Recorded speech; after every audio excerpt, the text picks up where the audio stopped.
গাড়ি তার আপন গতিতে চলছে। রাতের বেলা লং ড্রাইভের মজাই আলাদা। এখন উনি জানলা খুলতে দিয়েছেন, যার কারণে এই শীতল বাতাসটা একদম মন ছুঁয়ে যাচ্ছে। আর এমন বাতাসে চুল উড়িয়ে দিলে আরও আরাম লাগে, যেমনটা আমার এখন লাগছে।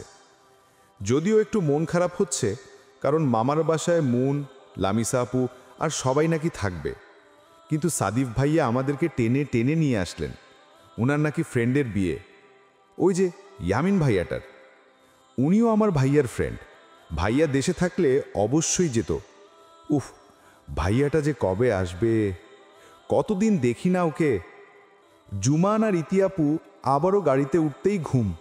হায় আল্লাহ, ওহ, ওদের তো ঘুম আসারই কথা। শুধু আমি আর সাদিফ ভাইয়া ঘুমিয়েছি বিকালে। বেচারিগুলো তো ঘুমাইনি। সাদিফ ভাইয়ার আজকে মুড একটু বেশি খারাপ মনে হচ্ছে। কিছুই বলছে না আজকে, বকাও দিচ্ছে না। কি হলো কিছুই তো বুঝলাম না। এক ধ্যানে ড্রাইভিং করছেই। বুকে সাহস নিয়ে সাদিফ ভাইয়াকে জিজ্ঞেস করলাম, কি হয়েছে আপনার, মন খারাপ? কিছুই বলল না। তাই আবার জিজ্ঞেস করলাম, এই যে ভাইয়া, কিছু আজ করছি তো, কি সমস্যা? এবারও বলল না কিছুই। ধুর, আর আজ করব না, চুপচাপ বসে রইলাম। সাদিফ ভাইয়া হঠাৎ আমার হাতটা নিয়ে হাতের উল্টো পিঠে একটা চুমু দিয়ে হাতটা ওনার বুকে চেপে ধরলেন। ওনার এমন কাণ্ডে আমি তাড়াতাড়ি হাতটা ছুটিয়ে নিতে চাচ্ছিলাম, কিন্তু উনি হাতটা শক্ত করে ধরে বললেন, থাকুক না হাতটা এখানে, এমন করছো কেন? আর আমার কোনো সমস্যা হয়নি। তাসফিয়া মেয়েটা থেকে দূরে থাকতে বলেছিলাম না? আমি হাত আর না ছড়িয়ে ওনাকে বলতে লাগলাম, আমি দূরেই থেকেছি ওনার কাছ থেকে, উনিই আমার কাছে এসেছেন ওনার কাজিনের প্রস্তাব নিয়ে। আচ্ছা, এই সামান্য কারণেই কি ওনাকে থাপ্পড় মারতে হবে? প্রথমেই এটা কোনো সামান্য কারণ না। আর দ্বিতীয়ত, আমি ওই মেয়েকে এমনি এমনি মারিনি। সে আমাকে উল্টাপাল্টা বলছিল তোর নামে। তুই নাকি আয়মানকে পছন্দ করিস।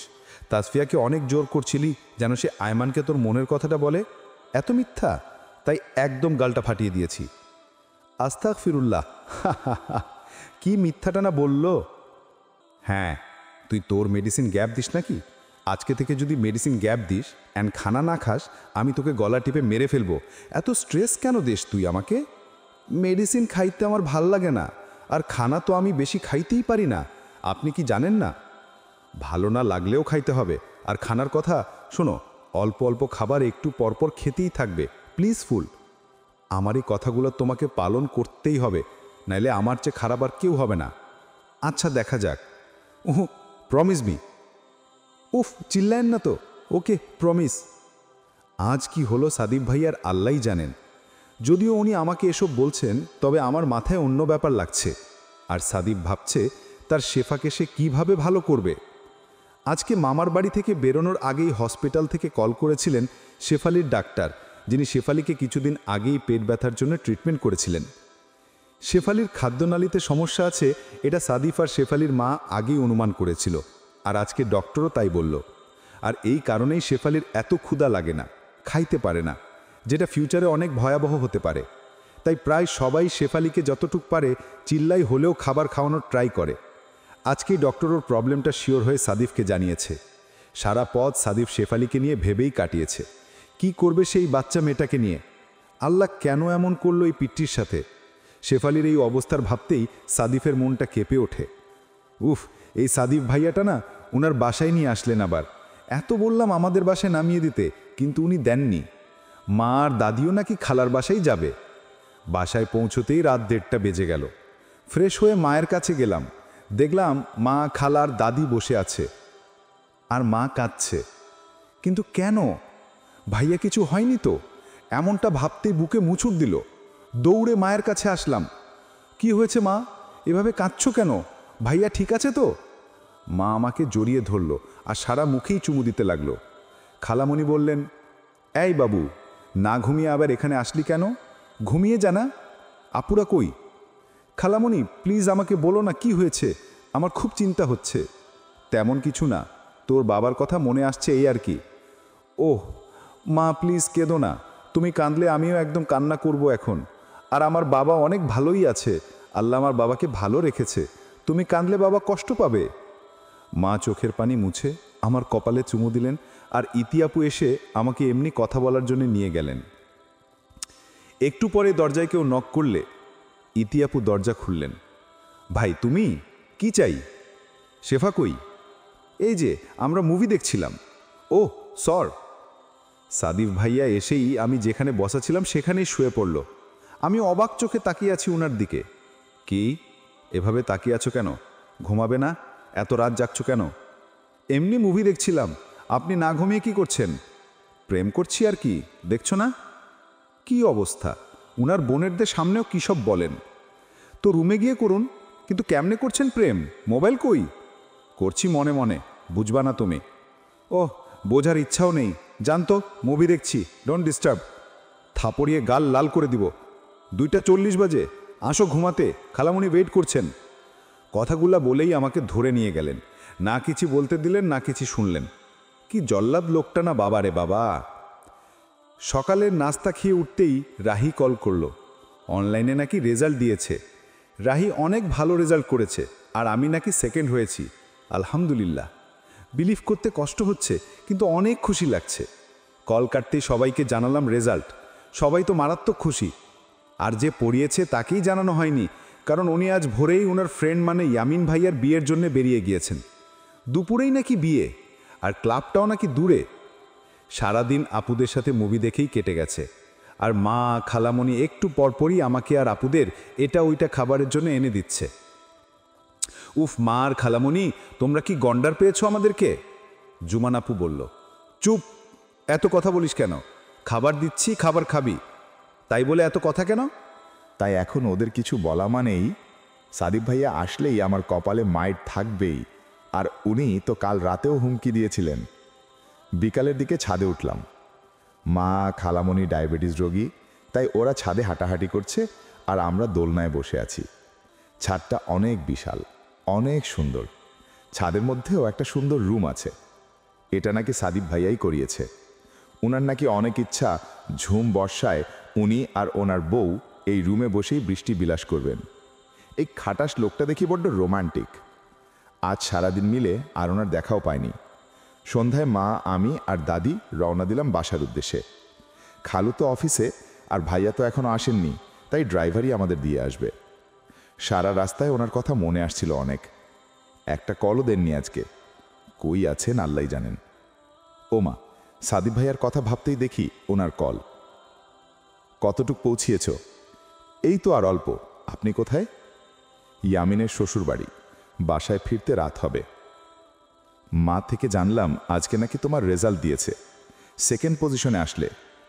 আমি তোমাকে একটা কষ্ট করে পড়িয়েছি, আমাকেই জানালে না তুমি?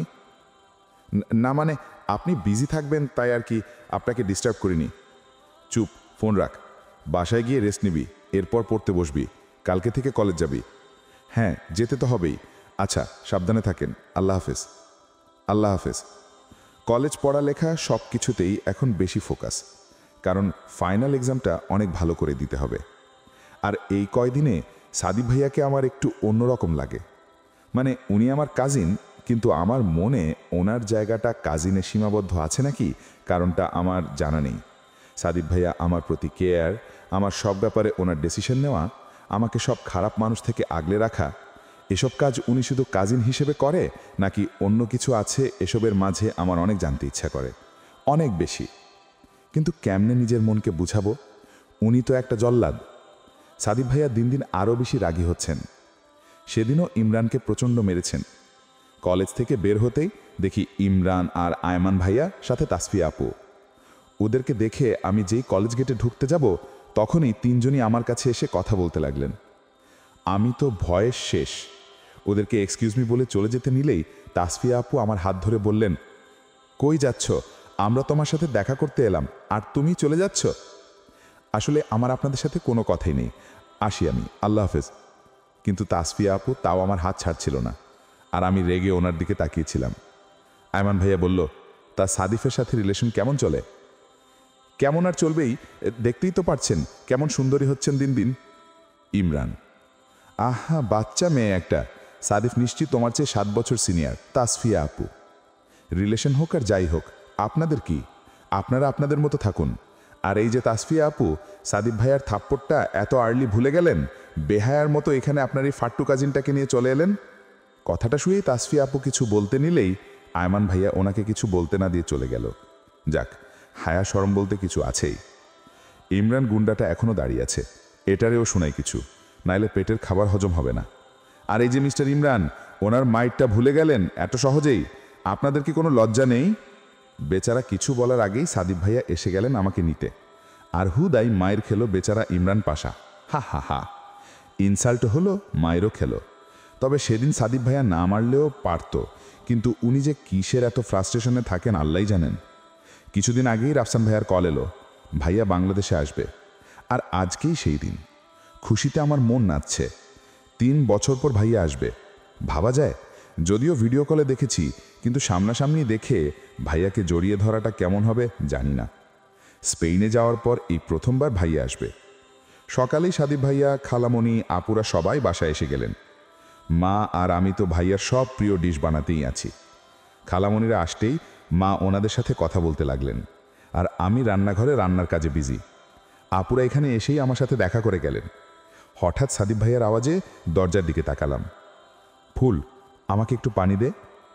ওনার দিকে তাকিয়ে আমি ওনাকে কি সুন্দর লাগছে। চকলেট কালার শার্ট, হাতা কনুই পর্যন্ত ফোল্ড করা, হাতগুলো বুকের উপর ভাঁজ করে দরজার সাথে হেলান দিয়ে দাঁড়িয়ে আছেন, আর আমার দিকে কেমন করে তাকিয়ে আছেন। এই শ্যামলা শরীরে চকলেট কালারটা বেশি সুন্দর লাগছে, আর সেই সবুজ চোখ, উফ! কিরে, আমাকে দেখতেই থাকবি নাকি পানিটাও পাবো আজকে? ওনার কথায় আমার ঘোর ভাঙল। ইস, কি ভাবলো উনি? সরি, দিচ্ছি। পানি নিয়ে ফিরতেই সাদিব ভাইয়া আমার দিকে ঝুঁকে ওনার 2 হাত আমার 2 পাশে রেখে আমাকে দেয়ালের সাথে আটকে নিলেন, আর আমার গালে হাত বুলাতে লাগলেন। তুমি কি জানো তোমাকে এখন কত সুন্দর লাগছে? এই যে তোমার নাকে বিন্দু বিন্দু ঘাম, এলোমেলো খোপা, ওড়নাটা বুক আর কোমরে কিভাবে পেঁচিয়ে বেঁধেছ, সব মিলিয়ে তোমাকে জাস্ট ইচ্ছে করছে এখনই খেয়ে। আর কিছুই বলতে পারলো না, কারণ মা আমাকে ডাকছিল। সাদিব ভাইয়া আমার দিকে তাকিয়ে একটা হাসি দিয়ে পানি খেয়ে চলে গেল। সাদিব ভাইয়া আমার মনে এমন ফিলিংসের প্রভাব ঘটিয়েছেন যা আমি কোথাও খুঁজে পাইনি। আমার মনে এখন শুধু একটাই কষ্ট আর একটাই আফসোস, সাদিব ভাইয়া যদি আমার কাজিন না হতো, আর আমি যদি আমার এই অজানা ফিলিংসের কথা যদি ওনাকে বলতে পারতাম। জানি আমার কখনো সাহস হবে না এসব বলার। উফ, কথাগুলো ভাবতেই এক অজ্ঞাত কষ্ট বুকে চেপে বসলো। খুব কষ্ট হচ্ছে এখন আমার। বুকের বাম পাশে প্রচণ্ড ব্যথা হচ্ছে। ভাইয়াকে রিসিভ করতে আমরা সবাই এয়ারপোর্টে রওনা দেওয়ার প্রস্তুতি নিচ্ছি। দাদিও তার নাতিকে দেখার লোভ সামলাতে না পেরে এই অসুস্থ শরীরেও আমাদের সাথে এয়ারপোর্টে যাবেন। আজকের ওয়েদার অনেক বেশি সুন্দর। মেঘলা আকাশ আমার একটু বেশি প্রিয়, আর সবার সাথে একসাথে কোথাও যাওয়ার মজাই আলাদা। মামা যেতে পারবে না আমাদের সাথে, কিন্তু জুরাইন, জারাভি আর মামিকে আমরা মামার বাসা থেকে পিক করে নিব। সাদিব ভাইয়া নাকি আজকে ড্রাইভিং করবেন না। এই প্রথম ওনাকে ভিতরের সিটে বসতে দেখব। আজকে আমার খুশি অনেক গুণ বেড়ে একদম আকাশ ছোঁয়া হয়ে গিয়েছে, কারণ আজকে আমার ভাই আসবে। আমার ভাই, যে আমাকে সবচেয়ে বেশি ভালোবাসে। সবাই অনেক ভালো মুডেই আছে, কিন্তু জুমান আপুর মুড একটু অফ লাগছে। আজকে আমার সাথে অন্য দিনের মতো ভালো করে কথাও বলেনি। সব সময় আমার দিকে কেমন করে তাকিয়ে আছেন। আমি জিজ্ঞেস করেছিলাম, কিন্তু কিছুই বলেনি, জাস্ট আমাকে ইগনোর করেই গেল। একে তো আপু আমার সাথে কেন রেগে আছে আমি তা জানি না, তার ওপর সাদিব ভাইয়া এসে আপুকে বলল, এই জুমু, পিছের দিকে ইতির সাথে গিয়ে বস, আমাকে এই দিকে বসতে দে। কেন ভাই, আমি বসেছি তুমি দেখছো না? এসবের মানে কি? পিছে কি আর জায়গা দেখছো না? তুই আমাকে প্রশ্ন করছিস? কি হয়েছে বলতো? শেফার পাশে বসতে আমার মন চাচ্ছে, তাই তুই পিছে যাবি, দ্যাটস ইট। কেন ভাই, ওর পাশে বসা কি ফরজ? আমি যাব না এখান থেকে। এই জুমান, চলে আয় না বোন, তুই কি ভাইয়ার ইচ্ছাটা বুঝছিস না? প্লিজ সিন ক্রিয়েট করিস না। ইতি আপু, সাদিব ভাইয়াকে কেউ প্রশ্ন করুক, এটা উনি কোনো কালেই পছন্দ করেন না। আল্লাহ জানে কখন জুমান আপুর গাল লাল করে দেন।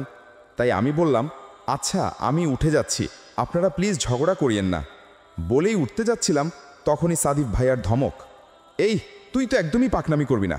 জুমান, তুই উঠবি নাকি আমি এখন? ধ্যাত, ঢং দেখলে বাঁচি না।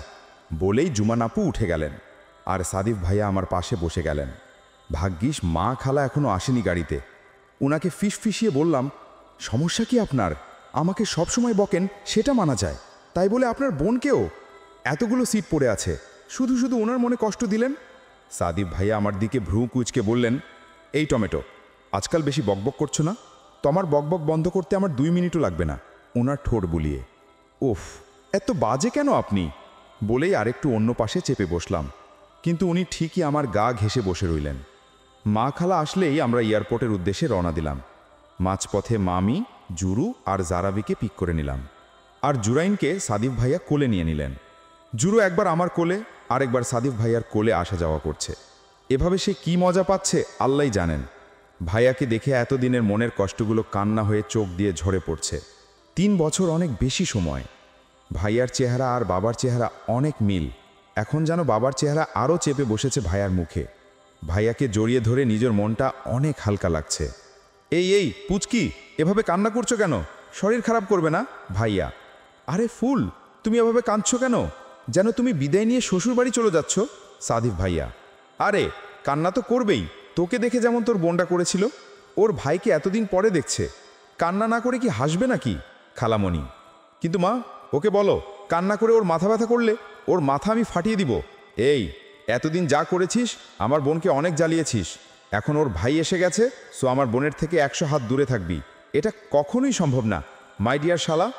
বলেই ভাইয়া আর সাদিফ ভাইয়া দুইজনই হাসছে, আর মা খালামণিও সবাই মুখে হাত দিয়ে হাসছে। আজ হোক, এখানে হাসার কি? উল্টো সাদিফ ভাইয়া আমার ভাইকে শালা বলে গালি দিচ্ছে। বাসায় ফেরার পথেও সেম, সাদিফ ভাইয়া আমার পাশেই বসেছে, তাও জারাভিকে উঠিয়ে দিয়ে। কেমন মানুষ উনি? বড়দেরকেও মানে না উনি? কি লজ্জাজনক ব্যাপার। উফ, আজকে রাস্তায় এত জ্যাম, আর মাথাটাও প্রচণ্ড ধরেছে। 5 মিনিট কান্না করতে পারি না, অমনি মাথা ব্যথা আমাকে স্বাগতম জানাতে চলে আসে। যত সব। জুরাইন আমার কোলে বসে খেলছে। ক্যামেরা অন করে জুরু আর আমি ছবি তুলতে যাব, তখনই সাদিফ ভাইয়া আমার মোবাইলটা নিয়ে ওনার ছবি তুলতে লাগলেন। আশ্চর্য, কি আমার মোবাইল দেন? এত দামি মোবাইল থাকতে আপনি আমার মোবাইলে কেন ছবি তুলছেন? এই জুরু, নাও তো তোমার সাদিফ ভাইয়া থেকে মোবাইলটা। চুপ। জুরাইন ব্রো, এদিকে তাকাও আর তোমার ফুল্লাপিকেও তাকাতে বলো। জুরাইন তো ওনার পক্ষে চলে গেল। কি সুন্দর পোজ দিয়ে দিয়ে ছবি তুলছে। এরপর সাদিফ ভাইয়া ওনার মোবাইল বের করে সবাইকে একসাথে পোজ দিতে বলল। সামনে খালুকে মোবাইল দিল, আর খালু সহ সবাই মিলে সেলফি নিলাম। যদিও মাথা ব্যথা করছে, কিন্তু এখন যদি তা প্রকাশ করি সাদিফ ভাইয়া আমাকে আমার পাশের জানালা দিয়ে ফেলে দিবেন। তাই চুপচাপ মাথাটা জানালার সাথে হেলান দিয়ে চোখ অফ করে নিলাম। সাদিফ ভাইয়ার ডাকে চোখ খুলে দেখলাম আমি সাদিফ ভাইয়ার কাঁধে আমার মাথা হেলান দিয়ে রেখেছি, আর উনি আমার কাঁধ জড়িয়ে রেখেছেন। এই উঠো, সবাই নেমে গেছে তো, কখন থেকে ডাকছি? নিশ্চয়ই মাথা ব্যথা করছিল তোমার। এত বলি কান্না করিও না, কিন্তু না, তুমি আমার কথা তো জীবনেও শুনবে না। আমি ওনার কাঁধ থেকে দ্রুত মাথা সরিয়ে চারদিক দেখতে লাগলাম। মা, খালামণি সবাই বাইরে দাঁড়িয়ে আছে, আর খালু ভাইয়া ওরা লাগেজ ব্যাগ এগুলো নামাচ্ছে। কিরে, আরও আগে ডাকবেন না? সবাই কি ভাববে? আপনি কি ছোট নাকি? লজ্জা বলতেও তো কিছু আছে। বাহ, এতক্ষণ সেবা দিলাম ওনাকে, আর উনি আমাকেই দোষারোপ করছেন। যাক, কপাল, সবই কপাল। মাথা ব্যথা কমেছে? হ্যাঁ কমেছে। এবার তো নামুন। আস্তে ধীরে নামো। মা, সব তো যেমন রেখে গিয়েছিলাম তেমনি রয়ে গেল। তোমাকে কতবার বলেছিলাম ঘরটা রং করাতে? আচ্ছা সমস্যা নেই, এইবার সব করে দিয়েই যাব। হ্যাঁ ভাইয়া, ঠিক বলেছ। কিন্তু ভাইয়া, এইবার ছাদে একটা দোলনা লাগাবো, প্লিজ প্লিজ প্লিজ। আচ্ছা আচ্ছা, সব দেখা যাবে। আগে সবাই ফ্রেশ হয়ে নে তো, অনেক টায়ার্ড তো সবাই। ভাইয়া আর সাদিফ ভাইয়া ভাইয়ার রুমে চলে গেল। আমি আর ইতিয়াপুরা আমার রুমে, খালা খালু গেস্ট রুমে, আর মা দাদি দাদির রুমে চলে গেল। জুমান আপু ওয়াশরুমে ছিল। আমি আর ইতিয়াপু কথা বলছিলাম। হঠাৎ জুমান আপুর মোবাইলে কল আসাতে ইতিয়াপু আমাকে চার্জ থেকে মোবাইলটা এনে দিতে বলল। মোবাইলের স্ক্রিনে আয়মান নামটা দেখে আমি তো চরম অবাক। আয়মান? কোন আয়মান এটা? মোবাইলটা হাতে নিয়ে ইতি আপুকে দিচ্ছিলাম, তখনই জুমান আপু এসে আমার হাত থেকে মোবাইল নিয়ে ফেললেন। কিরে শিফা, কোন ধরনের অভদ্রতা এটা? অন্যের কল পিক করা ব্যাড ম্যানার্স, জানিস না এটা? এত অভদ্রমে আমি আর দেখিনি। আরে জুমান, তুই না জেনে উল্টাপাল্টা বলছিস কেন? সকাল থেকে দেখছি তুই মেয়েটার সাথে এমন করছিস। কি হয়েছে তোর? শেফাকে আমিই বলেছিলাম মোবাইলটা আমাকে দিতে, ও আমাকেই দিতে আসছিল।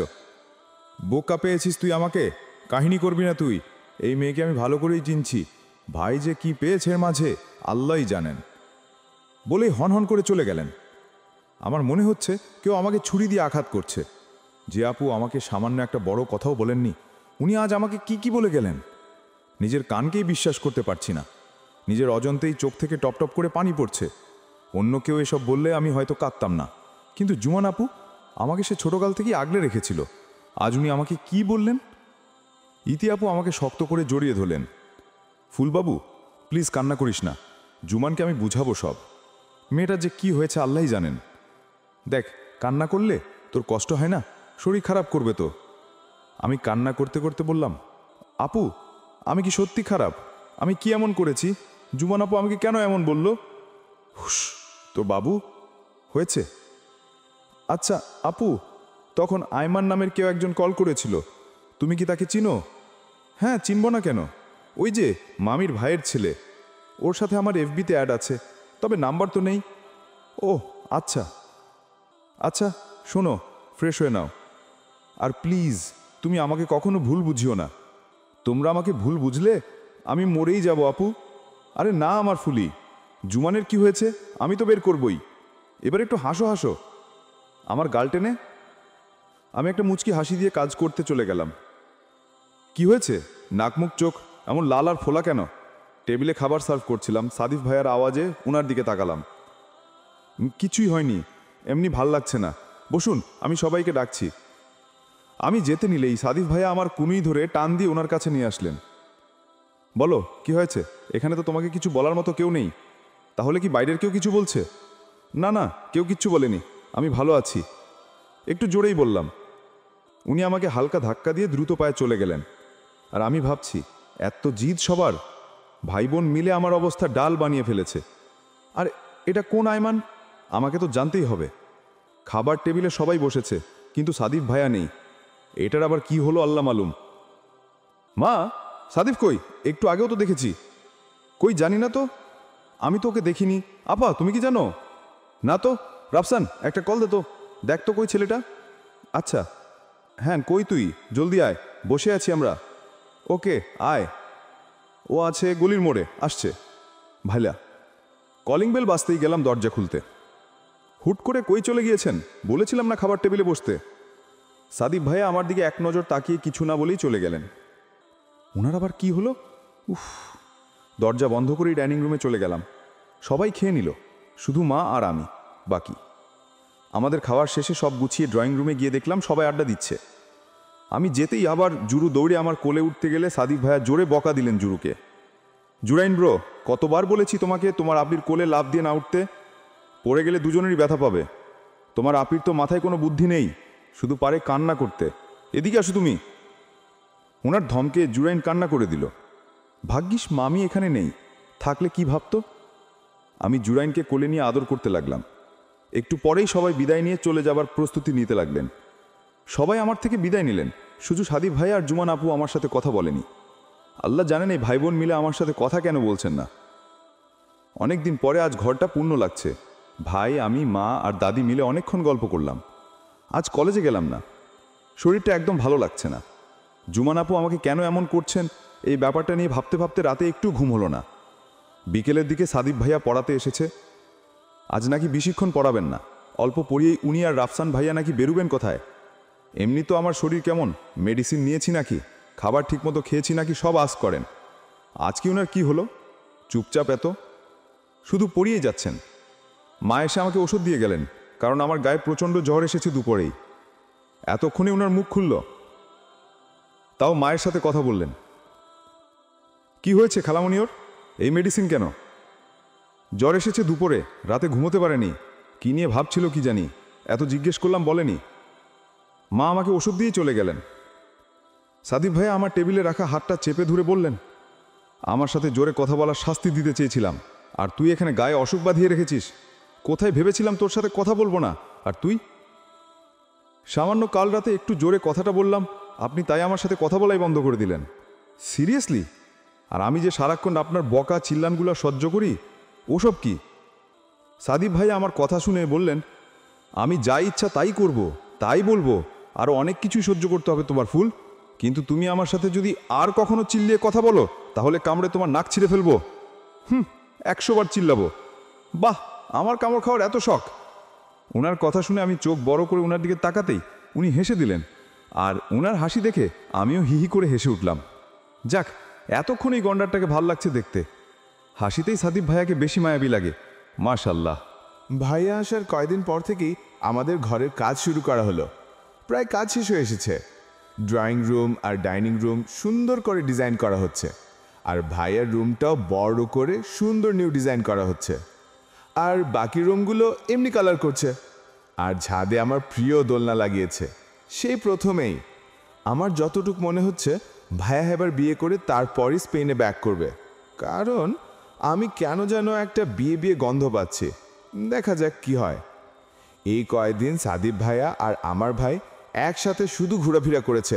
মানে কি বলবো, সাদিব ভাইয়াকে যে আল্লাহ এত এনার্জি কোথা থেকে দেয় আল্লাহই জানেন।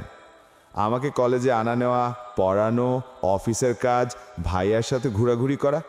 ও বাপরে, ও আবার আমাদের ঘরের কাজেও অনেক সাহায্য করেছেন। কাজ কতটুকু এগিয়েছে, এইদিকে এটা করতে হবে, ওইদিকে ওইটা করতে হবে, এইসব বলে বলে বেচারা মিস্ত্রিদের চিল্লাতেই থাকে। খালামণি যে ওনাকে পেটে নিয়ে কি তিতা খেয়েছেন কে জানে, সব তিতা কথা। বেচারা মিস্ত্রিগুলো উনি আসলেই মুখ গোমরা করে ফেলেন। ঘরের অবস্থা নাজেহাল, কারণ এখন সব জিনিসই উল্টাপাল্টা। তাই এখন সাদিব ভাইয়া আমাকে রুমেই পড়ান। ফাইনাল এক্সামের আর সপ্তাহখানেক বাকি, এরপর আমি সেকেন্ড ইয়ারে উঠে যাব। আহা, কেমন যেন বড় বড় ফিলিংস হচ্ছে। সাদিব ভাইয়ার অফিসে এখন কাজের চাপ অনেক বেশি, তাই উনি প্রায় জুমান আপনিকেই আমাকে পড়াতে বলেন, কিন্তু আপু আসেন না আমাকে পড়াতে। আর ইতি আপু পড়ানোতে এক্সপার্ট না, তাই না চাইতেও ওনাকে কষ্ট করে আসতে হয় আমাকে পড়াতে। হাজের এনার্জেটিক হলেও উনি তো আর রোবট না, কাজের চাপ ওনার চেহারায় স্পষ্ট ফুটে ওঠে। আজও মনে হয় অনেক মিটিং করে এসেছেন, কারণ সাদিব ভাইয়া যেদিন বেশি মিটিং করেন সেদিনই ওনার কোট হাতে থাকে, শার্ট ইন করা থাকে না, শার্টের হাতা কুনি পর্যন্ত উঠানো থাকে, আর উনার সেট করা চুল একটু এলোমেলো থাকে। উনাকে এমন পর্যবেক্ষণ করা আমার প্রত্যেক দিনের কাজ। আমার অনেক ভালো লাগে সাদিব ভাইয়াকে এভাবে দেখতে। চুপি চুপি আর চোখে ওনার দিকে খাকালেই আমার বুকে একটা শীতল হাওয়া বয়ে যায়। ইস, এই অনুভূতিটা আমার খুব নার্ভাস লাগে, আবার অনেক বেশি ভালো লাগে। এটা কোন ধরনের অনুভূতি খোদাই জানে। শেফা, তুই একটু ওয়েট কর, আমি একটু শাওয়ার নিয়ে আসি। আজকে আমি অনেক বেশি টায়ার্ড, শাওয়ার না নিলে আমার মাথা ঠান্ডা হবে না। আচ্ছা, আমি ভাইয়া থেকে কাপড় এনে দিব। ভাইয়ার রুমে তো কাজ চলছে, তাহলে গেস্ট রুমের ওয়াশরুমে যান, আমি আপনাকে কাপড় এনে দিচ্ছি। এই দাঁড়াও, এতগুলো লোকের মধ্যে যেতে হবে না তোমাকে। আমি রফসানকে বলছি, ও এখানে এনে দিবে, আর আমি এই রুমের ওয়াশরুমেই শাওয়ার নিব। হ্যাঁ, ছি ছি, মেয়েদের ওয়াশরুমে কত পার্সোনাল জিনিস থাকে, উনি কি জানে না? এই নির্লজ্জ লোকটাকে আমি কি বলি এখন? না, এটা আমার ওয়াশরুম, আপনি যাবেন না। আর একটা মেয়ের ওয়াশরুমে এভাবে কোনো ছেলে যাওয়া ঠিক না। সো এখন তোর মতো পুচকি থেকে আমার জ্ঞান নিতে হবে? এটা আমার প্রপার্টি, ওয়াশরুমে। আর আগে থেকে প্রপার্টি, পার্সোনাল জিনিস সম্পর্কে জেনে রাখা আমার কর্তব্য। এরপর উনি ভাইয়াকে ডেকে কাপড় নিয়ে হন হন করে চলে গেলেন শাওয়ার নিতে। এত চেষ্টা করলাম, কিন্তু উনি আমাকে যেতেই দিল না ওয়াশরুমে। ধুর বলে আমি একেবারে রুম থেকেই চলে গেলাম। পড়তে বসেছি অনেকক্ষণ হলো, কিন্তু মন আপাতত সাদিব ভাইয়ার দিকেই স্থির। এই যে ওনার হাতের লোমে বিন্দু বিন্দু পানি, ওনার চুল থেকে কপালে টপ টপ করে পানি পড়ছে, আর উনি বসে বসে কফি খাচ্ছেন। উনি আমার দিকে তাকাতে নিলেই আমি বইয়ের দিকে চোখ নামিয়ে এমন ভাব করছি যেন আমি সব বুঝে ফেলেছি পড়া। আচ্ছা, একটা জিনিস কি জানো? তোমার পার্সোনাল জিনিস সম্পর্কে আগে থেকে জেনে রাখা ভালোই হয়েছে। এখন মোটামুটি একটা আইডিয়া হয়েছে তুমি কি কি ইউজ করো। সাদিব ভাইয়ের কথায় আমার মাথা ঘুরে উঠল। কি লজ্জাজনক ব্যাপার! আমি ওনার দিকে রাগি চোখে তাকালে উনি আমার দিকে ভ্রু কুঁচকে তাকিয়ে বললেন, আচ্ছা, একটা জিনিস বুঝলাম না, ওয়াশরুমে কেউ ইনা? কথাটা ওনাকে বলতে দিলাম না, এক লাফে উঠেই আমার দুই হাত দিয়ে শক্ত করে সাদিব ভাইয়ের ঠোঁট চেপে ধরলাম। আপনি এত অমানুষ কেন? ছি, আপনার দিকে আমি আর কেমনে তাকাবো? আল্লাহ, আপনার মাথায় যা যা আসছে, আপনি যা যা দেখছেন সব ডিলিট করে দেন আপনার মগজ থেকে, নাইলে আপনার সাথে কথা নাই। সাদিব ভাইয়া ওনার ঠোঁটের উপর রাখা আমার হাতের তালুতে ছোট ছোট চুমু দিতে শুরু করলেন। সাথে সাথে গায়ে ইলেকট্রিক শক খেলাম। এবার ওনার ঠোঁট থেকে হাত উঠিয়ে অসহায়ভাবে বললাম, এই বিষয়ে কোনো কথা না, একদম চুপ প্লিজ। সাদিব ভাইয়ের দাঁত কেলিয়ে মাথা নেড়ে বলল, ওকে, বাট তার হাতের তালু খুবই সফট, একদম মার্শম্যালোর মতো। আর কিছুই বললাম না, খুবই বেশরম একটা কাণ্ড ঘটে গেল। আমাকে এক্সামের সময় আনা নেওয়ার কথা আমার ভাইয়া থাকলেও সাদিব ভাইয়া এক প্রকার ঝগড়া করেই আমার ভাইয়াকে চুপ করিয়ে দিলেন। ভাইয়া আমাদের এখন একটা গাড়িও নিয়েছে, মোটামুটি ভালো রেঞ্জের। তবে সাদিব ভাইয়াদের গাড়িগুলো তো আরও বেশি দামি আর ব্র্যান্ডের, কিন্তু আমার ভাইয়া তো এত দামি অ্যাফোর্ড করতে পারবে না। কিন্তু যেটা নিয়েছে তাতে আমরা খুশি, আলহামদুলিল্লাহ। ভেবেছিলাম আর সাদিব ভাইয়ের সাথে কলেজে যেতে হবে না, কারণ আমাদের এখন গাড়ি আছে আর আমি এটাতেই যাব। কিন্তু ভাইয়া বলল গাড়ি শুধু ভাইয়া দেশে আসলে তখনই ইউজ করবে, কারণ একা একা ড্রাইভারের সাথে আসা যাওয়া নাকি সেফ না। ঢঙের কথা, দুনিয়ার মানুষ আর যেন ড্রাইভারের সাথে কোথাও যায় না। নিশ্চয়ই এটাও মিস্টার সাদনান সাদিফের বুদ্ধি। উনি ছাড়া আমার ভাইয়ের মাথায় এই বুদ্ধি আসবে না। এক্সামের মাঝেই আমাদের ঘর একদম রেডি হয়ে গেল। সম্পূর্ণ ঘর একদম চেঞ্জ লাগছে। আর আমার ভাইয়া জিনিয়াস অনেক সুন্দর সুন্দর লাইট লাগিয়েছে, এতে ঘর দেখতে আরও সুন্দর লাগছে। আমার রুমে আমি শুধু রং করবে ভেবেছিলাম, কিন্তু না, সুন্দর করে ওয়ালপেপার আর সিলিংয়ে সুন্দর ডিজাইন করলো। ছোট ছোট কালারিং লাইট সম্পূর্ণ ঘরকে আরও আকর্ষণীয় করে তুলেছে। আমার এক্সাম শেষেই ঘর নতুন করার ফলে ভাইয়া কিছু হুজুরা নিয়ে ঘর বন্ধ করালো, আর মা খালামণিদের দাওয়াত দিলেন। আজও সেম, জুমান আপু আমার সাথে কোনো কথাই বলছে না। আমি তাও আপুর নিজে থেকেই কথা বললাম, জুমান আপু কেমন আছো? ভালো থাকতে দিলি কই? মানে? তোকে বলতে বাধ্য নই। কি সমস্যা তোর জুমান? তুই শেফার সাথে এমন করে কথা বলছস কেন? সাদিব ভাইয়ার কথা শুনে বুঝতে পারলাম উনি অনেক রেগে আছেন, আর এখন জুমান আপুকে না থামালে বা ওনাকে না থামালে একটা কেলেঙ্কারি হয়ে যাবে। এই কিছু হয়নি, আপনি কেন আমাদের বোনদের মাঝে আসছেন? এমনি কথা বলছি আমরা, আপনি ভাইয়ের কাছে যান। শেফা প্লিজ এইসব নাটক অফ কর, আর তুমি এই নাগিন থেকে দূরে যাও, এখনও সুযোগ আছে। এবার তো সাদিব ভাইয়া রেগে ওনার ডান হাত জুমান আপুকে মারার জন্য উঠাতেই আমি ওনার হাত চেপে ধরলাম আর ইশারায় না করছি। জুমান আপু তো সাদিব ভাইয়াকে কথাগুলো বলেই হাঁটা দিয়েছিল। সাদিব ভাইয়া ওনাকে মারার জন্য হাত উঠাচ্ছিল, এটা দেখলে আপু হয়তো আরও কষ্ট পেত।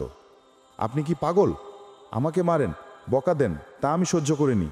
আপুকে মারার জন্য হাত তুলেছেন কেন? সাদিব ভাইয়া ওনার হাত আমার হাত থেকে ছুটিয়ে নিয়ে বললেন, তোকে কি কি বলে গেল? তুই তো গাধি, জীবনেও কিছু বলবি না। আর আমি তোর হয়ে যা একটু বলতে চেয়েছিলাম, কিন্তু তুই দিলি কই? এখন বল তোদের মাঝে কি হয়েছে? যা হয়েছে আপনার কি? আপনার জন্য উনি আমাকে আবারও খারাপ ভাববে? খারাপ? খারাপ কেন? তোদের নাকি নর্মাল কথা হচ্ছিল, এখানে খারাপ কেন? আমার ফুলকে খারাপ ভাবার ওকে? উফ প্লিজ যা। কথার মাঝেই ভাইয়া এসে বলল, কিরে তুই আমার বোনকে চিল্লাচ্ছস কেন? রাফসান প্লিজ, তোর এই বোনকে আল্লাহ কি দিয়ে বানিয়েছে? সে এত অবুঝ কেন? আর আমি কিছু আস্ক করলে আমাকে ভয়ে বলেই না। আমি কি বাঘ? শেফা কি হয়েছে ভাইয়াকে বল। কিছুই না ভাইয়া, উনি এমনিও সবসময় আমাকে বকা দেয়, এই আর নতুন কি? কথাগুলো বলেই কাজ করতে চলে গেলাম। কোথায় কি ভেবেছিলাম আর কোথায় কি হয়ে গেল, ধুর। ফাইনাল এক্সাম শেষে অনেক দিন বন্ধ পেয়েছি, আর এর মাঝে খালামণি মাকে ভাইয়ার জন্য একটা প্রপোজাল দিলেন। ভাইয়ার আগে থেকেই বলে দিয়েছিলেন মেয়ে যেন মধ্যবিত্ত হয়, আর এই মেয়ে একদম আমাদের মনের মতো। মেয়ে খালামণির ছোটকালের ফ্রেন্ডের মেয়ে। মা, খালামণি, খালু, সাদিব ভাইয়া, মামা, মামি আর ভাইয়া গিয়েই প্রথমে দেখে এসেছিলেন ভাবিকে। মেয়ে ওদের খুবই পছন্দ হয়েছে, আর আমার ভাইয়ার তো একটু বেশিই পছন্দ হয়েছে মেয়েকে। তাই সেদিনই ওনারা ভাবিকে আংটি পুড়িয়ে এসেছিলেন। আর ভাইয়ার ব্যাপারে আগেভাগেই ভাবির মা বাবা খোঁজখবর নিয়ে নিয়েছিলেন, আর ওনারা আমার ভাইয়াকে পছন্দ করেছেন অনেক। আমি শিওর যে এই মেয়েই আমার ভাবি হবে, তাই আগেভাগেই ভাবি ভাবি করছি।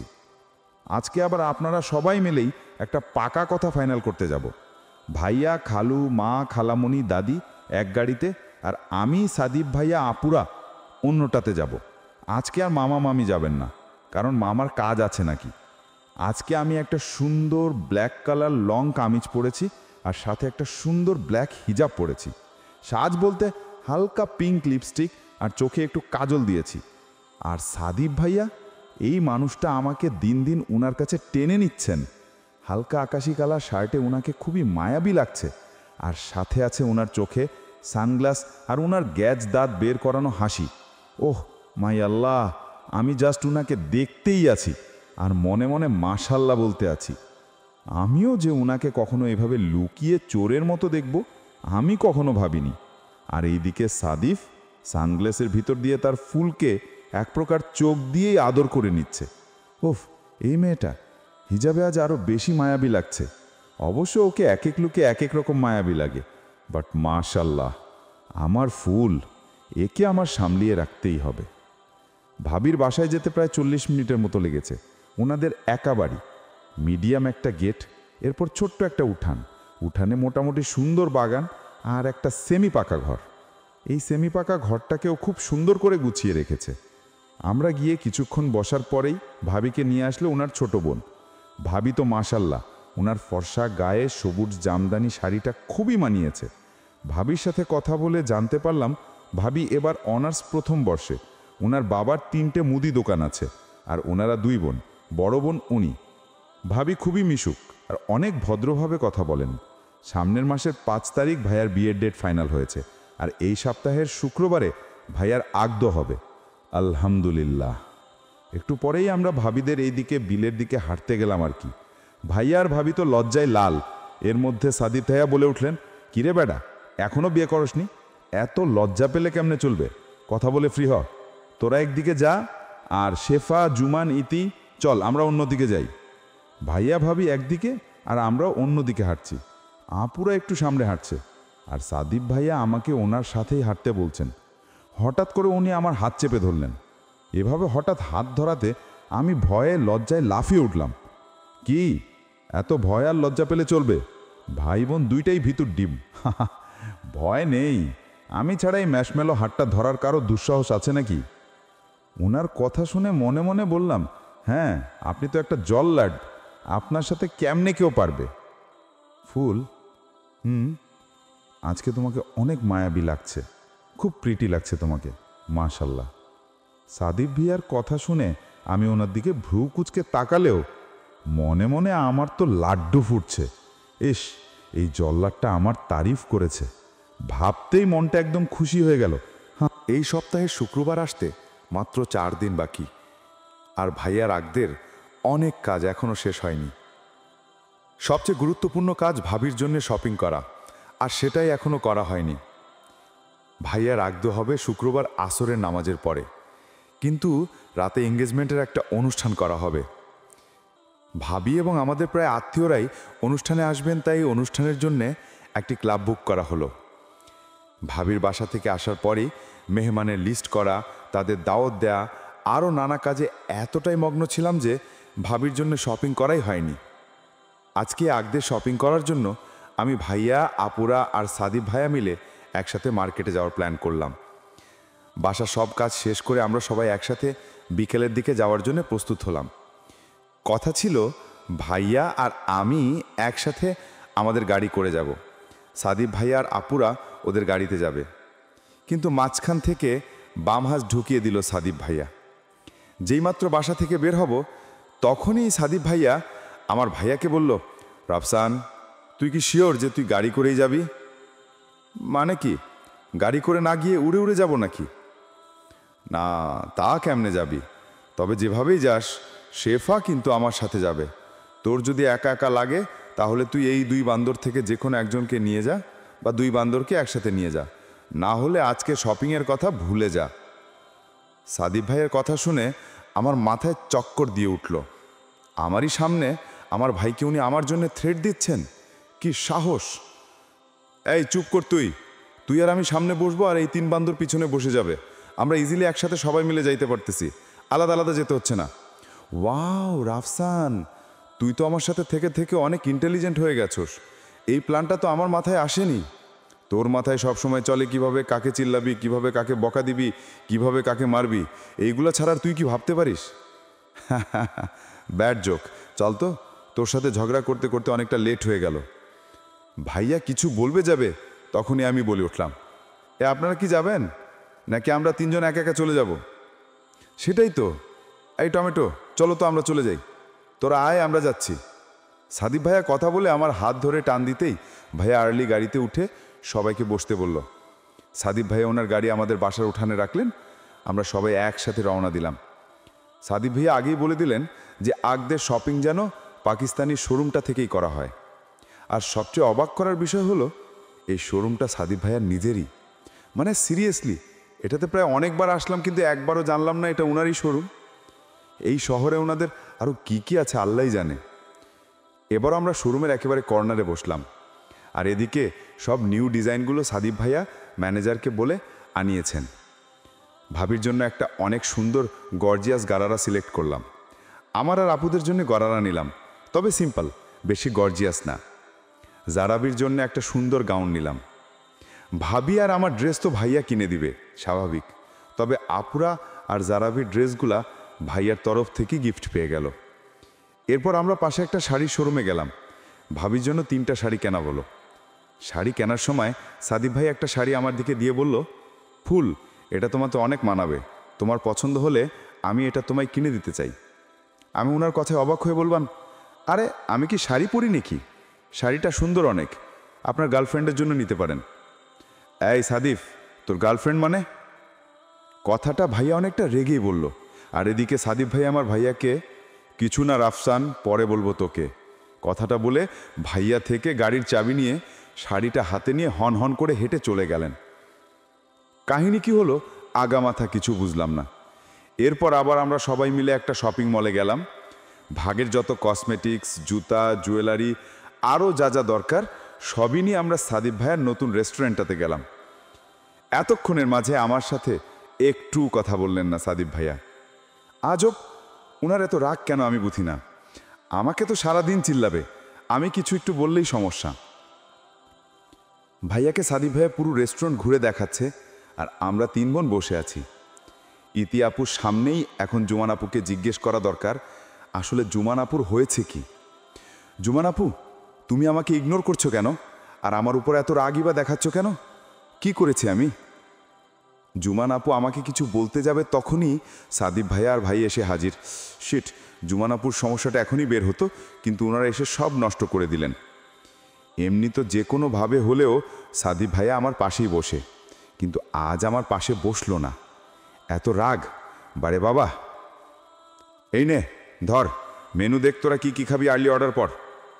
সাদিব ভাইয়া বলল। রাফসান ভাইয়া, আমি কিছুই খাবো না, আমার একদম ভাল লাগছে না, আমি বাসায় যাব, তোমরা তাড়াতাড়ি অর্ডার করো। খাবি না মানে? কেন খাবি না? বিকেলের দিকে তো নাস্তা করলি না, তোর কি এখন ক্ষুধা লাগেনি? রাফসান, ওকে বলে দে এখন যদিও খাবার অর্ডার না করে আমি কিন্তু ওর অবস্থা 12টা বাজিয়ে ফেলবো। সাদিব ভাইয়া কথাটা অনেক রাগীভাবে বলেই উনি আমার পাশে এসে বসলেন। ব্যাস, প্ল্যান সাকসেসফুল। আমার প্রিয় গন্ডারটা আমার পাশে এসে বসে গেলেন। মানে সাদিব ভাই আমার পাশে বসে উনার আর আমার জন্য খাবার অর্ডার করে দিলেন। আমি অবশ্যই জানতাম উনি আমার এই ফাঁদে পা দিবেনই। ওনাকে ছাড়া বেশ একা একা লাগছিল, কিন্তু এখন আমার বেশ ভাল লাগছে। হি হি হি। গাড়ি থেকে নেমে আমরা মেয়েরা বাসায় চলে গেলাম, কারণ 2টা বড় গন্ডার থেকে আমরা কেন জিনিস আলগাবো, হোক না সেটা শপিং ব্যাগ। সাদিব ভাইয়েরা রাতের খাবার খেয়েই চলে গেলেন, আর যাওয়ার সময় ভাইয়াকে আপুদের ড্রেস দিতে দেখলাম। এই ইতিয়াপুটার রাজ বের করতেই হবে। কিভাবে আমার দিকে তাকিয়ে থাকে যেন এখনই কাঁচা চিবিয়ে খেয়ে ফেলবে। ওনারা চলে গেলে ভাইয়া আমার রুমে এসে আমাকে ড্রেসের প্যাকেট দিলেন, সাথে একটা শাড়ির প্যাকেটও দিলেন। শাড়ির প্যাকেট দেখে আমি খানিকটা অবাক হলেও শাড়িটা দেখে একদম শিওর যে এটা সাদিব ভাইয়া আমাকে কিনে দিয়েছেন। ভাই থেকে কিছু আস করতে যাব তার আগে ভাইয়া আমার রুম থেকে চলে গেলেন। শাড়িটা কিন্তু খুবই সুন্দর। দেখতে দেখতে শুক্রবার চলে এলো। সকাল থেকেই এত কাজ করতে করতে আমার অবস্থা নাজেহাল হয়ে গেছে। খালামণিরা, মামিরা তো 2 দিন আগেই চলে এসেছে, কিন্তু সাদিব ভাইয়া আর খালু রাতেই চলে যেতেন। মামা একেবারে নাকি আজকেই আসবে। আর বাবার গোষ্ঠীর সব ছেলেরাই তো মসজিদে যাবে আক্কদের সময়, আর বাকিরা ক্লাবে আসবে রাতে। আজকে ভাইয়াকে হলুদ লাগিয়ে আরও কি যেন করবে। ব্যাপারটা অনেক মজা লাগছে আমার। আচ্ছা, উনি কি দিন দিন সুন্দর হচ্ছে, নাকি আমার থেকেই ওনাকে এত সুন্দর লাগছে? একটু পরে ভাইয়াকে হলুদ লাগাবে, আর আমি এখনও রেডি হয়নি। এখনও ছাদে দাঁড়িয়ে সাদিব ভাইয়া, আমি আর আপুরা মিলে ডেকোরেশনের কাজ করছি। সেদিনের কথাটার জন্য এখনও সাদিব ভাইয়া আমার সাথে ভালো করে কথা বলে না। উনি আমার সাথে ভাব দেখাচ্ছে, কিন্তু আমি তাও নিজ থেকে ওনার সাথে কথা বলেছিলাম, কিন্তু উনি হুহা করা ছাড়া আর কিছু বলেনি। ছাদের একবার চুপচাপ সাজিয়ে একেবারে নিচে নেমে গেলাম। আপুদের সাথেও কোনো কথা বললাম না, আর ওনার সাথেও কোনো কথা বললাম না। আর এদিকে সাদিফ ভাবছে, তার ফুলটার কি হলো হঠাৎ? শেফাকে এত ইগনোর করার পরও ফুলটা আমার সাথে নিচ থেকে কথা বলতে আসতো, কিন্তু আজ তো একেবারে আমাকে ইগনোর করে চলে গেল। টমেটোটা কি জানে তার এই গোমরা মুখটা দেখতে আমার কত ভালো লাগে যখন সে আমার সাথে কথা বলতে আসে, কিন্তু আমি তাকে হুঁ হাঁ করে ইগনোর করি। তখন সে ভ্রু কুচকে আমার দিকে অদ্ভুতভাবে তাকিয়ে থাকে। ইচ্ছা করে তখন ওকে একদম খেয়ে ফেলি। এসব ভেবে সাদিফ আপন মনে হেসে উঠল। নিচে নামতেই ইতিয়াপু আমাকে একটি হলুদ শাড়ি ধরিয়ে দিল। শাড়িটা হাতে নিয়ে আমি বলে উঠলাম, আপু, শাড়ি কেন হঠাৎ?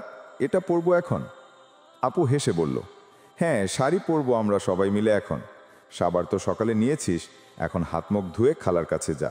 শাড়ি পরে একটু সেজে জলদি ছাদের উপর আয়। আমিও সেজে নিচ্ছি, আর জুমান তো অনেক আগেই রেডি। যদিও শাড়ি আমার খুব কম পরা হয়, তবে শাড়ি পরতেই আমার সবচেয়ে বেশি ভালো লাগে। হাত মুখ ধুয়ে শাড়িটা নিয়ে মায়ের কাছে চলে গেলাম। মা খুব সুন্দরভাবে আমাকে শাড়িটা পরিয়ে দিলেন। এরপর আমি একটু হালকা একটা নুট কালার লিপস্টিক আর আইলাইনার দিয়ে নিলাম, আর চুলগুলো একটা ম্যাসি বেনি করে ছাদে উঠে গেলাম। ছাদে উঠে দেখলাম ইতিয়াপু, জুমানাপু সবাই একসাথে সেলফি তুলছে, আর সাদিব ভাইয়া আর আমার ভাই একসাথে একদম এক কোনায় দাঁড়িয়ে কি যেন আলোচনা করছে। আমি গিয়েছে আপুদের সাথে ছবি তুলতে লাগলাম, কিন্তু জুমানাপু আমি যাওয়ার কারণে অন্যদিকে চলে গেলেন। আমি বসে চুপচাপ দোলনায় চড়ছি, আর পাশে ইতিয়াপুর সাথে ছবিগুলো দেখছি। জুমানাপু কার সাথে যেন কথা বলছে অন্য পাশে দাঁড়িয়ে। একটু পরেই জুরাইনার জারাভি দৌড় দিয়ে চলে আসলো ছাদের উপর। বেচারারা এতক্ষণ ঘুম ছিল। জুরু এসেই আমার কাছে শেফা আপি বলে চিল্লিয়ে একেবারে আমার কোলে উঠে গেল। এই বাচ্চাটা এমনই, আমাকে দেখলেই শুধু লাফ দিয়ে কোলে উঠে। আর এদিকে সাদিফ জুরাইনের আওয়াজ শুনে পিছে ফিরতেই শেফাকে দেখে চমকে উঠল। এই প্রথম তার শেফাকে শাড়িতে দেখছে সে। বুকটা আজ একটু বেশি ধুকধুক করছে আমার, কেমন জানি লাগছে আমার, মাথাটাই পুরো হ্যাং করছে। এই মেয়েটা যে এখন দিব্যি জুরাইনের সাথে শাড়ি পরা অবস্থায় কোলে নিয়ে খেলছে, ও কি জানে ওকে দেখে আমার বুকে কেমন ব্যথা করছে? এই, এভাবে হা করে আমার বোনের দিকে দেখবি না, নজর লেগে যাবে তো। পলক তো ফেল একটা। রাফসান, চুপ কর শালা, আমার নজর তো ওর উপর অনেক আগেই লেগেছে, তবে অন্য কারোটা এই সাদিফ আমার টমেটোর উপরে পড়তে দিবে না। সাদিফ ভাইয়া আর ভাইয়ের কথা বলার শেষেই ওরা আমাদের দিকে এগিয়ে এলো। মা, খালা, মামি সবাই ছাদে এলো। একসাথে ছাদে সবাই একে একে ভাইয়াকে হলুদ লাগালাম। সাদিফ ভাইয়া তো ভাইয়াকে হলুদ পুরো গায়েই লাগিয়ে দিলেন। এটা দেখে সবাই হাসতে হাসতে কাঁদ। ভাইয়াকে হলুদিয়া পাখি লাগছে দেখতে। সবাই সবাইকে হলুদ লাগিয়ে দুষ্টামি করতে লাগলাম। জুরুতে তো একেবারে আমি হলুদ ভূত বানিয়ে দিলাম। জুরুও তার ছোট্ট হাত দিয়ে আমাকে লাগিয়ে দিল হলুদ। এতক্ষণ সময় ধরে সাদিফ ভাইয়া শুধু আমাকে দেখতেই লাগলেন, না কথা বললেন, না হলুদ লাগিয়ে দিলেন।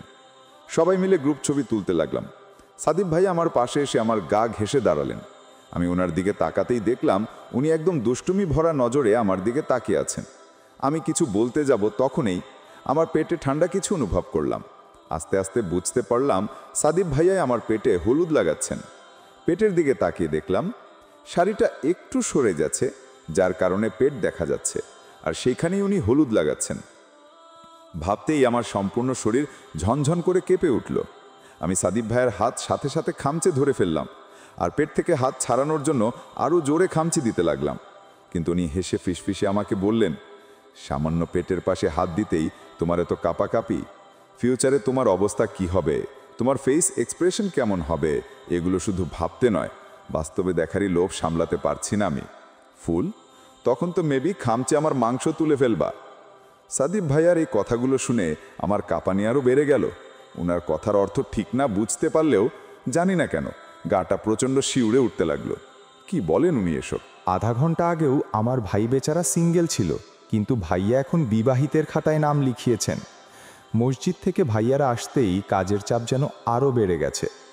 এলাকাবাসীকে পান, সুপারি, মিষ্টি, খেজুর এসব কিছু দেওয়ার জন্যে প্যাকিংয়ে বিজি হয়ে গেলাম। কিন্তু এসব ব্যস্ততার মাঝেও সাদিফ ভাইয়ার করা আজগুবি কাণ্ডগুলো আমার চোখের সামনে ভাসতেই আছে। ছবি তোলা শেষে ছাদ থেকে নামার করেই আবার শাওয়ার নিয়ে নিলাম। আয়নার সামনে দাঁড়িয়ে চুল মুছছিলাম, তখন কামিজটা একটু উপরে সরিয়ে দেখলাম সাদিফ ভাইয়ার 4টা আঙ্গুলের হলুদিয়া ছাপ পড়ে আছে পেটের এক পাশে।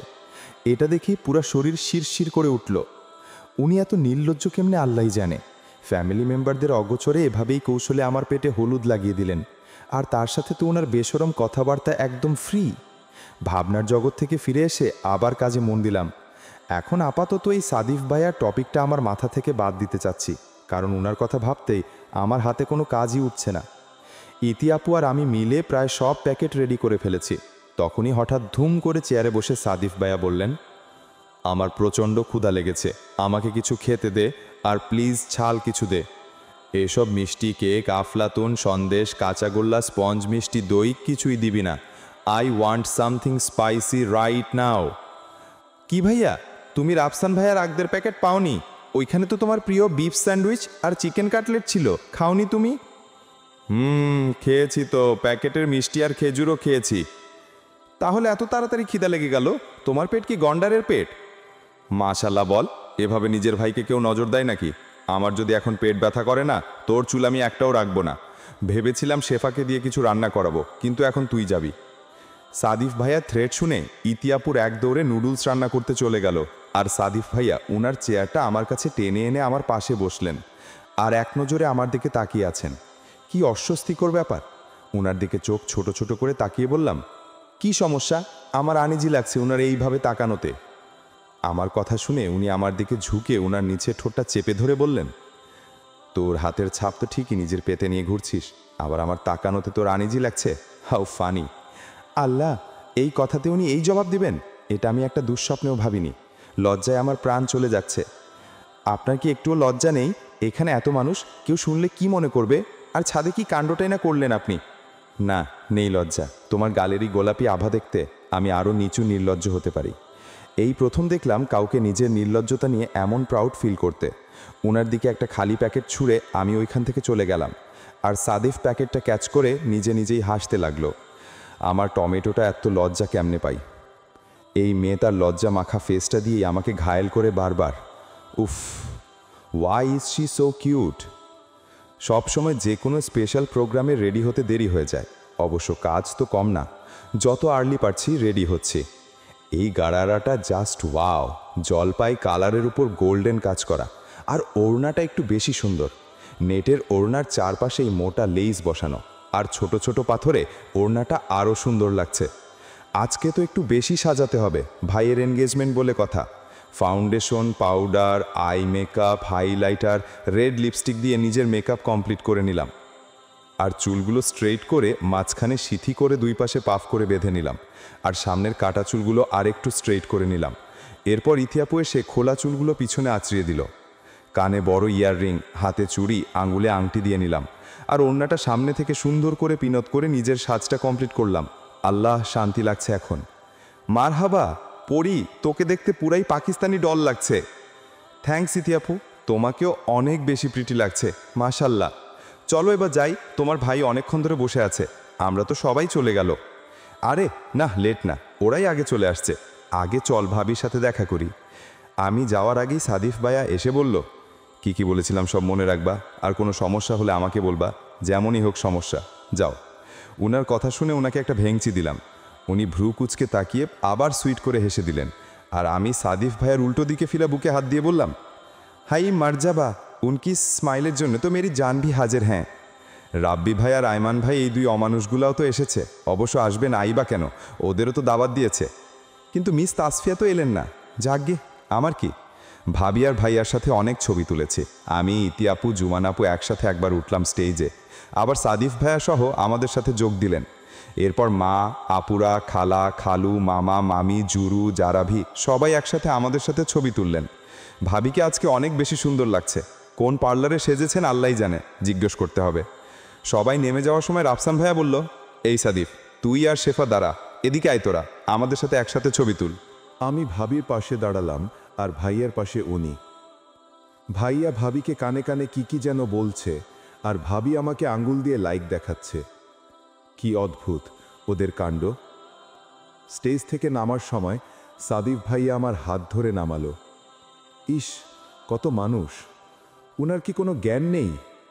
এখানে তো কিছু বলাও যাবে না ওনাকে। পরে দেখা যাবে আরও 4-5 দিন কথাই বলছে না আমার সাথে। এই রাগিটাকে নিয়ে কোথায় যে যাব। এই জুরাইন বাচ্চাটা বড্ড দুষ্টু হয়েছে। মামিকে সে আসার পর থেকেই জ্বালিয়ে যাচ্ছে। তাই মামি এসে আমাকে বলল, ফুল প্লিজ মনি, তোর ভাইটাকে একটু রাখ। আমাকে সে মেহমানদারি করতে দিচ্ছে না, কারো সাথে কথা বলতে দিচ্ছে। আমি হেসেই জুরুকে আমার সাথে নিয়ে নিলাম। আমার সাথে থাকলে বাবুটা একদম ভদ্র হয়ে যায়, যার একমাত্র কারণ সাদিফ ভাইয়া। কারণ আমার সাথে দুষ্টামি করতে দেখলেই সাদিফ ভাইয়ার বকা শুনে সে। সবাই সবার মতো বিজি। মা আমাকে অনেকজনের সাথেই পরিচয় করিয়ে দিয়েছে। ভাবের চাচির সাথে পরিচয়ের সময় আন্টিটা একটু বেশি ভাব দেখাচ্ছিলেন মার সাথে। এই ধরেন, আপা আপনার মেয়ে তো অনেক সুন্দর, যার ঘরে যাবে তার তো কপাল খুলে যাবে। আরও বলেছে ব্লা ব্লা। উনার থেকে ছাড়া পেয়ে আপুদের দিকে আগাচ্ছিলাম। তখনই ভাবির কাজিন হবে হয়তো ঠেকেটা এসেই আমাকে বলল, তালতো বোন রাইট? আমি শুধু মাথা নাড়িয়ে বললাম, মেবি। ওকে, বাট হাই, আমি ইসলাল। হাই, আমি সাদিফ। পরিচিত হয়ে বা লাইন মেরে লাভ নেই, শি ইজ টেকেন। সাদিফ ভাইয়ার কাজটা অবাক করার মতো হলেও আমার খুব হাসি পেল। কি ইনসাল্টটাই না করেছেন জনাব ইসলালকে। বেচারা ইসলাল হা করে আমাদের দিকে তাকিয়ে আছেন। এরপর সাদিফ ভাইয়া আমার পাশ থেকে জুরুকে কোলে নিয়ে হাঁটতে হাঁটতে বললেন, মোবাইল কই তোমার? হারিয়ে ফেলেছ? না, কাজ করছে না, সকাল থেকে অফ মোবাইল। ভাইয়া বলেছে নিউ কিনে দিবে। সাদিফ ভাইয়া ওনার আইফোনটা থেকে সিম খুলে নিয়ে আমাকে দিয়ে বললেন, এটা নিয়ে নাও। 4 মাস হলো নিয়েছি, আর নিউ কিনা লাগবে না, পরে আমি নিয়ে দিব টাইম হলে। বাসায় গিয়ে সিম লাগিয়ে আমাকে কল দিবা, আর না পারলে ইতিকে বা জুমানকে বলবা, ওরা লাগিয়ে দিবে। আসো ছবি তুলি। ওনার সাথে অনেকগুলো ছবি তুললাম, সাথে জুরুও ছিল কয়েকটাতে। কিছুক্ষণ কথা বলছি সবার সাথে, আবার বসে আছি। আর আপুরা মেহমানদারি করছে, মানে খাবার দিচ্ছে বা অন্য কোনো কাজ করছে। আর আমি জুরাইন জারাভির সাথেই আছি, কারণ সাদিফ ভাইয়ার মানা আমি যেন বেশি হাঁটাহাঁটি না করি। অবশ্য বেশি হাঁটলে আমার তলপেটে অনেক ব্যথা করে। কেন আল্লাহ জানেন। সবার খাওয়া দাওয়া প্রায় শেষ, অনেকেই চলেও গিয়েছেন। এদিকে জুরু নাকি ওয়াশরুমে যাবে, তাই আমি জারাভি আর জুরুনকে নিয়ে ওয়াশরুমে গেলাম। আমরা ফিরতি দেখি আয়মান ভাই আমার দিকে এগিয়ে আসছেন। শেফা ফুল, অনেক বেশি সুন্দর লাগছে তোমাকে। ইস, একটু টেস্ট করতে পারতাম তোমার রূপটা। জুমান খুবই বোকা, তুমি নিঃসন্দেহে একটা ভালো আর ভদ্র মেয়ে। কথাগুলো বলেই আমাকে যেই টাচ করতে যাবেন, অমনি আমি জারাভি একে অপরকে ইশারা দিয়ে এক ধাক্কা দিলাম ওনাকে। সাথে সাথে জুরুকে আর জারাবিকে নিয়ে এক দৌড় দিলাম। ভাইয়ারা সবাই বিজি, তাই এই কথাটা আমি আপুদের জানাতে গেলাম। আয়মান ভাইয়ার নাম শুনে জুমান আপু আমাকে অন্যদিকে নিয়ে যেতে লাগলেন, আর ইতি আপু আসতে চাইলে জুমান আপু নাকে জারাভি আর জুরুকে দেখতে বললেন। জুমান আপু আমাকে এক কোনায় নিয়ে অনেক জোরে ধাক্কা মারল, আর আমি গিয়ে পড়লাম একটা চেয়ারের ওপর। হাতে কেটে গেল চুরির সাথে লেগে। ব্যথায় আমি উফ করে উঠলাম, কিন্তু জুমান আপু আমাকে রেগে জোরে চেপে ধরল। কি হয়েছে? আয়মানের পিছে কেন লাগলি তুই? রূপ দেখিয়েই তো সবাইকে ফাঁসাবি, কিন্তু আমার আয়মানকে না, সব বলেছে আমায়ও। সেদিন তাসফিয়া আর আয়মান আমাকে সব না বললে আমি জানতামই না তুই কত বড় নাগিন। আপু চুপ করো, একদম চুপ করো, আমি কাউকে ফাঁসাইনি। তাসফিয়া এসেছিল আমার কাছে, আয়মান আমাকে লাইক করে এই কথাটা বলতে, আর এই দুজনই তোমাকে আমাকে আলাদা করেছে, বুঝছো না তুমি? আপু আমার হাতটা প্রচণ্ড জোরে চেপে ধরলেন। ব্যথায় আমি কান্নাই করছিলাম আর আপুকে বোঝাচ্ছিলাম, কিন্তু আপু আমাকে বললেন, তোকে আমি আমার ভাই আর কখনো হতে দিব না। তুই মিডল ক্লাসের দিকে চোখ দে। আমার ভাইয়াকে ফাঁসিয়ে আমাদের প্রপার্টি হাতিয়ে নিবি, ভুলে যা সব। এগুলা শুনে আমার মাথা ঘুরছে। আমি কিছু বলতে নিলেই অনেক জোরেই কেউ আপুকে থাপ্পড় মেরে দিল। পিছে ফিরে দেখলাম সাদিফ ভাইয়া। ওনার সবুজ চোখগুলো লাল হয়ে আছে, রীতিমতো উনি এখন রাগে হাঁসফাঁস করছেন। জুমান আপু কিছু বলতে নিলে উনি আপুর দিকে তেড়ে যান আবারও মারতে, আর আমি ওনার হাত ধরে কান্না করতে করতে বললাম, ভাই মেরেছেন তো একবার, হয়েছে তো, তোমার বোন হয়, আর মারিও না প্লিজ। জুমান আপু তুমি যাও। এই এসব ঢং আমাকে দেখাবি না। আয়মান ঠিকই বলেছে, তুই একটা বহুরূপী। এবার উনাকে থামাতে পারলাম না, আমার হাত ছাড়িয়ে নিয়ে আপুকে আরেকটা থাপ্পড় দিলেন। তোর হয়েছে কি? আয়মানের কথায় তুই ওর গায়ে হাত তুলেছিস? ওকে যাতা নাই বলেছিস? জারাভি আর ইতি সব বললে একটু আগের ঘটনা। ওই মেয়েটা মিথ্যা বলে মানলাম, তাই বলে জারাভিও মিথ্যা বলবে? ওই কুত্তাকে পেলেই আমি মেরে ফেলবো। সাদিফ ভাই আমার হাত ছাড়িয়ে নেওয়াতে হাতে কাটা জায়গায় অনেক ব্যথা পেলাম। চিনচিন করে ব্যথা করে উঠল। উফ বলে চিল্লাতে উনি ফিরে আমার দিকে তাকিয়ে বললেন, কি? আমি হাতে ইশারা করতেই উনি হাত দেখে আমার দিকে রাগীভাবে তাকিয়ে বললেন, জুমান করেছে? আমি না বললাম মাথা নাড়িয়ে। এরপর উনি আমার হাত নিয়ে কাটা জায়গায় ওনার ঠোঁট বুলাতে লাগলেন। আরাম লাগছে না ব্যথা পাচ্ছি বুঝছি না। আমার হাতে ছোট ছোট চুমু দিয়ে আমাকে একেবারে জড়িয়ে ধরে উনার সাথে মিশিয়ে ফেললেন। কাঁধে ছোট ছোট চুমু দিতে দিতে বললেন, এত ভালো কেন তুমি? এত নরম হলে চলবে না, স্ট্রং হতে শিখো। কিছুক্ষণ চুপ থেকে আবার বললেন, আম সরি বাবুই, আমি প্রোটেক্ট করতে পারিনি তোমাকে। অনেকগুলা সরি, জুমানের হয়েও আমি সরি বলছি। এই বাবুই। সাদিফ ভাইয়ার কথা শুনে অনেক শক্ত করে উনাকে জড়িয়ে ধরলাম, আর মনের কষ্টগুলো চোখের পানি হয়ে ঝরে পড়ছে। আর ভাবতে লাগলাম, জুমান আপুর ভুল কিভাবে ভাঙবো আমি। হাতটা অনেক ব্যথা করছে, তবে এখন উনাকে এমন জড়িয়ে ধরে রাখতেই বড্ড ভাল লাগছে, বড্ড বেশি ভাল লাগছে। মনটা একদম ঠান্ডা হয়ে যাচ্ছে।